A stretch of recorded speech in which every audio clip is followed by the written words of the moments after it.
Hi, this is Dr. Julie Gilbert. I am here with Rachel Matthews. Hi, Rachel. Hey, everybody.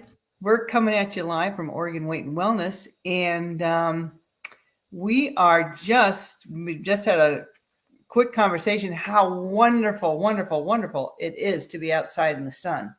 Yes. Yeah, Yes. And it's just breezy, it's yeah. not too hot, not too cold. It's Right. Goldilocks day. Yeah, and where I am, the sky is blue. Yeah. Yeah, Yeah. It's blue. I'm looking out the window. it's so gorgeous. Yeah. So, Rachel, before we start our conversation into the Eat, Move, Sleep, Mhm. in our current chapter, I think we're on 7. I'm going to circle back to 6 because I think at the end of that, I said, I don't know if I said this last time, but for Mother's Day, my kids gave me an Apple Watch. Yes, you did say that. And Oh, so, yeah, how's it going? I love it. But what is that? I know there's a phrase or a term out there about, the excitement that you have when something's new. Yeah. Yeah. And sometimes that, maybe not all the time, but sometimes that wanes over time. I can't I'm sure there's some phrase about that. Yes. But anyway, I'm in the excitement honeymoon phase, I bet. Yeah. So I'm like, Yeah. okay, how many steps now? Okay, how many steps now? How many steps now? And what are you noticing about the way that it is helping you with your habits? Right. Well, stand. I'm Mm. like, I could be standing right now because yeah. And then I was thinking, okay, I'm standing inside. I can be standing outside. Yeah. Yeah. So my next move is to make, because sometimes I have some time in between people. So I'm going to Mhm. make a standing workstation on my patio. Love it. Yeah. Yeah. Oh, that is Let me do it. fantastic. Yeah, so you have 2 different places to go. I've been doing the same thing ever since you said the other day that you went outside and grounded. I thought, now's the best time of year to be grounding because Mhm. the weather, it's not so cold that you can have your footsies in the grass. And so when I go outside, I'm sitting in the yard in the grass rather than on my patio. I put the table out in the grass so my feet Okay. can be on the ground. So I like that idea of just standing, and that's the one thing the Apple Watch does that, like, my Garmin doesn't do. It doesn't Mhm. tell me about standing. It tells me to move, but it doesn't just tell me to stand, and that is just a really it's just a great reminder, just stand up. Yeah. Yeah. Yeah. Yeah. Well, yeah. So ask me how many steps I have today. How many do you have? Let's see. How many steps do I have today? I have 4,806 steps. Oh, you are totally beating me. I only have 2,600. But I will tell you that I didn't wear it out on my run this morning, so I probably Okay. have more like 4,000, but Yeah. Yeah. um, Right. You didn't wear it on your run. So this brings me to it was that dead. obsessive piece. So anytime we get Mhm. something like, we can get obsessed about it, and Yes. so we have to really use it in my we have to bring a balance to it, right? Yes. Yeah. Yes, and I think that that's a great point because my watch died right as I was leaving for the run, Mhm. so it didn't track it. Right. And, that's happened before for me before I've left, and I've stopped going out so that I could charge it first, and then it's happened before where I've gotten distracted and not got back to out getting my walk in. Yeah. So, to not let it stop you, Right. just because it doesn't track it doesn't mean Yeah. it didn't happen, Yeah. and doesn't mean you don't still get credit for it. That's exactly right. That's Yeah, exactly right. Yeah. yeah. So super point, because we can get Mhm. stuck in this thing. Well, it's not, if I don't track it, I might not do it, or whatever. That Yeah. all or none kind of Mhm, thinking, that mhm. thinking error that kind of pops up every once in a while. It can pop up with the tracking thing too. Yeah. Good. All right, great. All right, let's jump into chapter 7. Mhm. What you got? All right, chapter 7, he's talking about arranging your day to have more energy. I Mhm. love that he's talking about that. In our Facebook group, we're talking all about energy in the month of May. So this is a good, this ties in nicely for May Mhm. for us. First one he talks about is being less refined. And it's the bad kind of refined, not the good kind of refined. Yes. There's nothing wrong with being refined. Yes. When your food is refined, that's Right. the problem. Yeah. That's exactly right. Yeah. Yeah.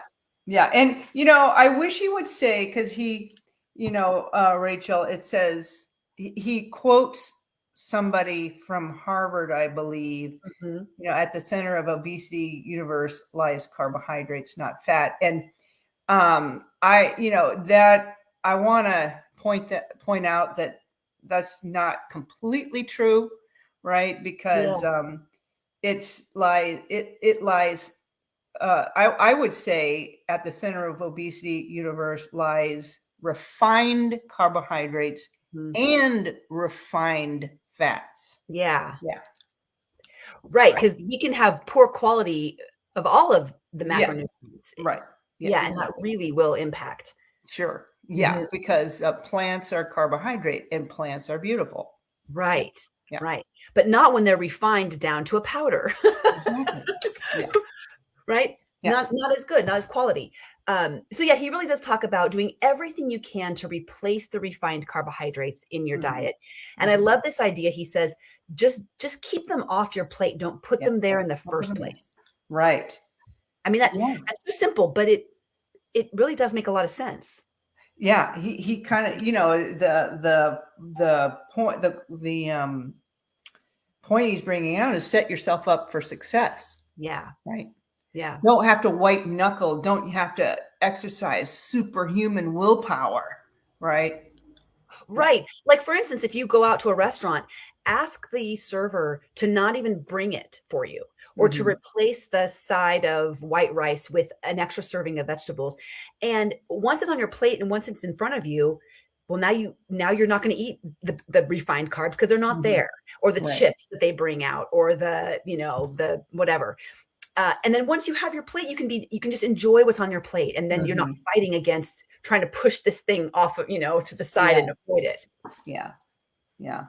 And I want to speak to how sometimes very challenging this can be. So that's, Mhm. great point at a restaurant, but even within our own home, Yeah. sometimes not every one of our family members Mm. is on board with the what we're, the health benefit, the health journey that we're personally on. And Yeah. so it can be very challenging, when children or a spouse, they're wanting different things, and we're trying not to eat those things. Right. So, so it's hard to set ourselves up, It is. so sometimes in my mind, I have to even put a little sticker on the, whatever it is, the bag of chips that says, not Julie's food.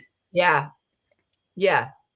Not my food. It's not my thing. Yeah, and it can really help, over time as you practice that, it can kind of become a blinder where you don't even see it. Mm, When I'm looking through the cupboard and my son has a bag of Doritos in there, it's not mine. He bought it, it's his, and it's not my food. So I'm looking past it. mhm, I don't let my eyes register it. I don't let my mhm. eyes read the bag or even stop for a second to Okay. consider.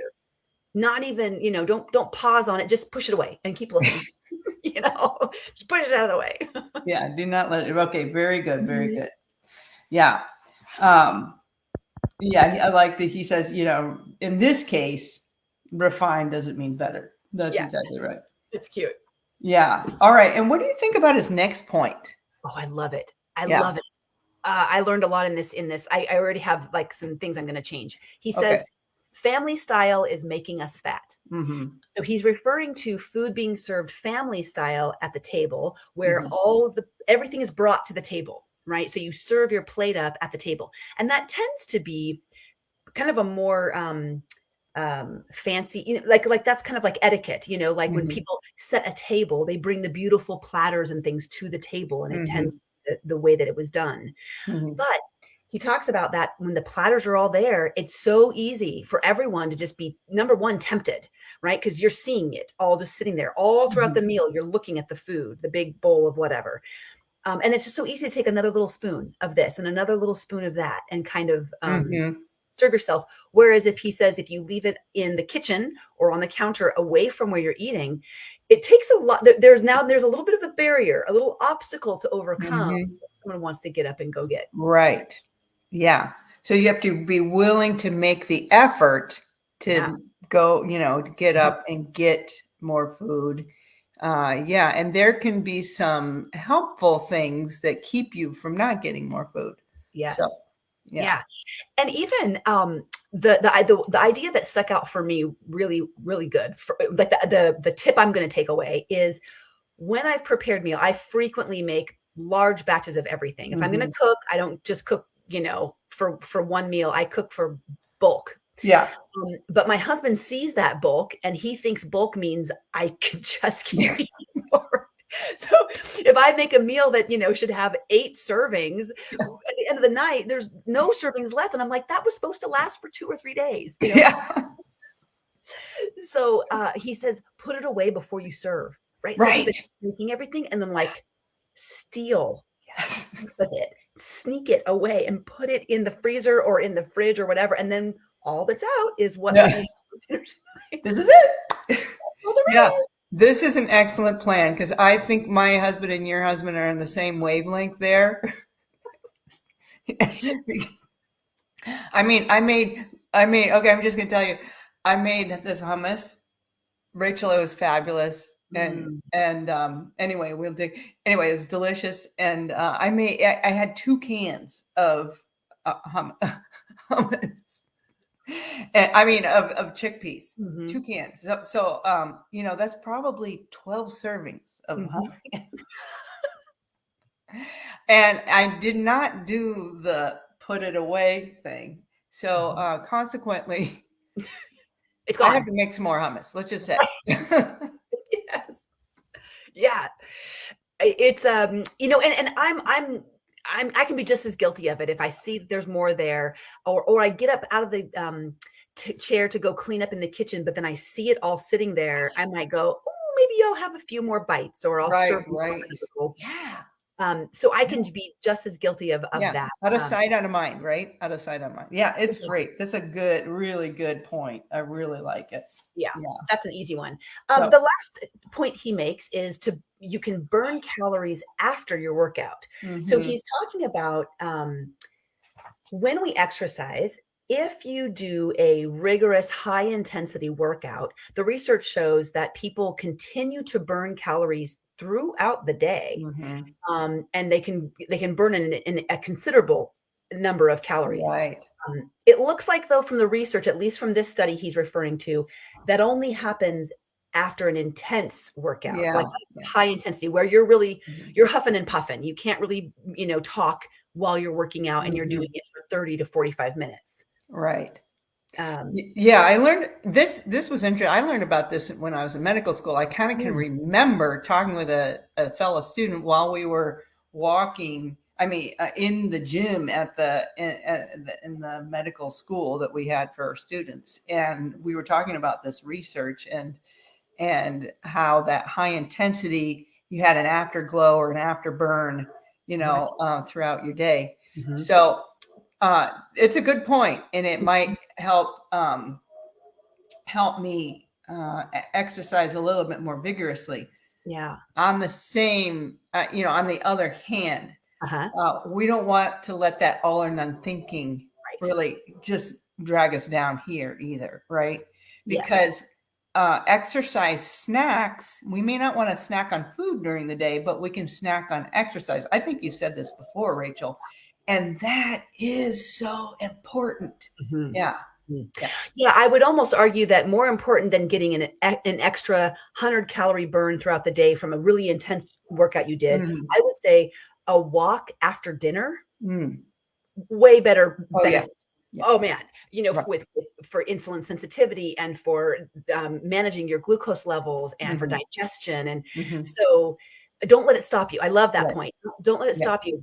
If I can't exercise rigorously, or if I Right. don't want to. Right.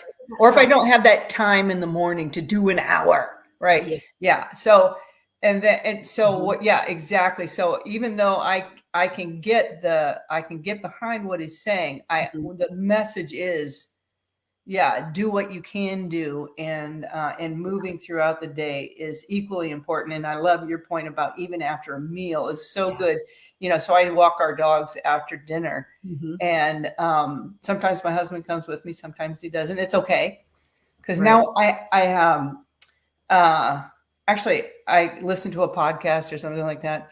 And I don't worry that it's not like huffing and puffing after dinner. Yeah. Because it's easier on for the digestion, and it helps me kind of it's kind of a decompression walk, and so it's actually a mindfulness kind of walk, sort of thing. So anyway, I just know it's so good for after dinner to move my body. So yeah, good. Yeah, that's what I'm doing too. I just recently started a new tiny habit.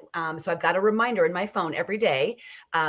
It goes off at around 5 or so to remind me, take a walk after dinner. And the weather is so beautiful. It's late enough. Yes. And I'm looking at it the same way you are. This isn't exercise. This isn't my this is enjoyment. This is enjoy the cool evening breeze, get some better digestion. Don't just eat and go to bed or eat and sit. I want to use what I just ate. I want to burn up some of that calorie, but it doesn't have to be this high humping, walk. It's more of a stroll. I take my dog, who's very senior and hardly moves, so I'm kind of dragging him along. But I always feel better. I always sleep better. I always kind of come back in the house like, kind of just, I got to clear some stuff out. And, right. Yeah. I love it. So good. So good. Okay. All right. Well, Rachel, I alluded to this earlier. So let's talk about what we're going to eat. Yeah. Later. But we have, I'm just really enjoying hummus lately. I don't know. And somebody told me, try white beans, try black beans, So when you make hummus, what beans do you use? Primarily we use garbanzo beans or chickpeas because we always have them in the house. It's kind of like always. And we don't always keep a lot of the other ingredients available. So like we rarely put any oil in it. We do maybe a little bit of salt or none and some lime juice, and we kind of call it good. We can get by with pretty simple, but it is fun to play with some flavors and add more flavors. We love lima bean hummus. Oh, I've never tried lima bean. It's so good. It's so good. Really? Yes. Yes. It is so good. Black bean hummus, of course. I've never tried like a red bean hummus. I've never tried like kidney or pinto bean hummus, but soybean, like from dried soy, like from dried beans, and then so soybean hummus. So I mean, almost any bean I think can work. And so your liquid is just the water. You put water and juice, lemon juice or something. Yeah, lemon or lime juice. Yeah. I was so proud of myself because my husband, he's a little, I'm just going to say, no judgment. He's just a little heavy on the salt shaker. Yeah. Yeah. And we know that salt can drive hepatic liver fat production. It just happened. Okay. So that's the thing. But, and unfortunately, any flavor packet that, if you buy a ranch flavor or taco seasoning, it's number one ingredient, salt. Yeah. Anyway, so we haven't used those in a while. I know in your process it's okay to, you're just moving in the right direction, but moving away from those packets and using your own seasoning is great. So so the last one I used because he's always saying, "Oh, honey, it needs just a little bit more salt, a little more salt." Yeah. So I'm like, okay, let me see if I can get him to like it without adding salt. So the last one I did was cayenne pepper, cumin, a paprika, garlic, whole clove of garlic, the lemon juice. I did use some olive oil in there, but I didn't use any salt, and he didn't notice. And this is the 2-can one that he just kind of gobbled up.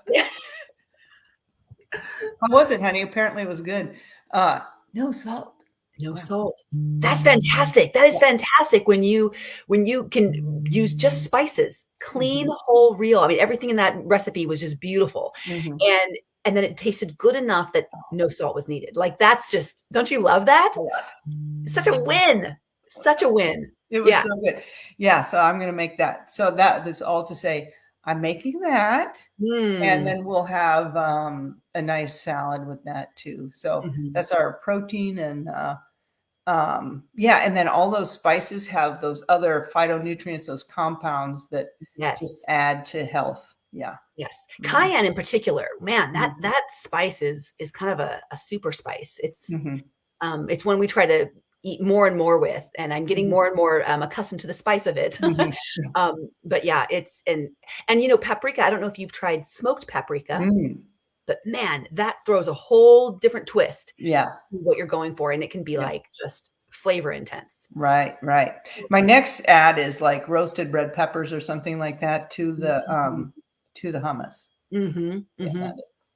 Yeah, and I love that, there's so many different ways that you can make hummus, and you can make it easy or more complicated and more delicious. But Mhm. again, like the whole it's like a Mhm. theme that we're talking about today. Right, Don't let complicated or kind of a long recipe be the enemy of short and sweet, right, right? exactly. I mean, Yeah, you can Google quick yeah, hummus recipe and you can right, get it with 3 or 4 ingredients, call it good. right. Start there Yeah. and then explore if you wanna kind of get more fancy and more, artisan. Mhm. Yeah, artisan. I also so the more artisan was roasting a few sesame seeds, just Ooh. Now, did you put it in the hummus when you blended it or just on the top? blended, Blended. blended. Roasted sesame seeds or Mhm. toasted Just sesame seeds? yeah, toasted, Toast sorry, toasted. Just right before I toasted just a little bit because you don't wanna burn that oil. No, no, Yeah. yeah, yeah. So, and then I Mhm. through it in the ground, and it was really good. Mm. Yeah. And So there's black sesame seeds that have a whole different, nutrient profile. I wonder mhm, how those would taste. I mean, mm. sesame seeds too, both of those are really again, it's so funny, you think of a sesame seed as like something that came on a hamburger bun. I Two all beef patty, special sauce, lettuce, cheese, pickles, onions on a sesame seed bun. Who says marketing doesn't work? Oh, isn't that terrible? I haven't heard that song in Sorry. 40 years. I know. Yes, but, so I used to think that a sesame seed was sort of like nothing, like Right. um, along with the parsley that came on the side of the plate at Denny's, like, what's that? Oh, it turns out it's real food. Turns out that was the only real food on the plate that I should have eaten. Why was I not eating the parsley? Picking the sesame seed off and eating the parsley, you would have been much better off. Much better Much off. better off. Better. But the sesame seeds do have actually a lot of nutritional value that are just hidden Right. in these little Yeah. things. I mean, it's just so funny. Yeah, It's it great. is. Yeah. All right. So what's for dinner for you? Yeah. Gosh, I'm gonna have to get really creative. So here's I was away all weekend and into not until Tuesday night that I did get home from a trip with my dad, which was wonderful, but hoping that my husband would do some grocery shopping while I was away. He didn't. He did not. He just ate everything and then left it empty. So I'm gonna have to get really creative. So it's probably gonna look like open up a can of some bean that I know I'll have in the pantry. I have some fresh greens. I've got kale, Swiss chard, and cilantro and stuff in my garden. So I'm gonna, I don't know, some greens. It's gonna be really simple and very not exciting. That's as far as I've gotten. I have some greens and I have a few beans. Oh, and I have a couple of bell peppers. So I'm gonna, something. Greens and beans. Greens and beans. That's where I'm at tonight. So Great. fun time. Okay, very So, good. All right. I'm sure it'll be awesome. it'll be fun. Maybe I can make hummus. I'll look and see if I have some more garbanzo. Oh, there you go. I can make some hummus. Yeah, there you go. All right. All right. Well, thanks so much for this good That conversation. was fun. And it's always fun. Mhm. And yeah, get out there, enjoy that sunshine. Enjoy it, everybody. Yeah. See you Until guys next next week. time. Uh-huh. Bye-bye. Bye.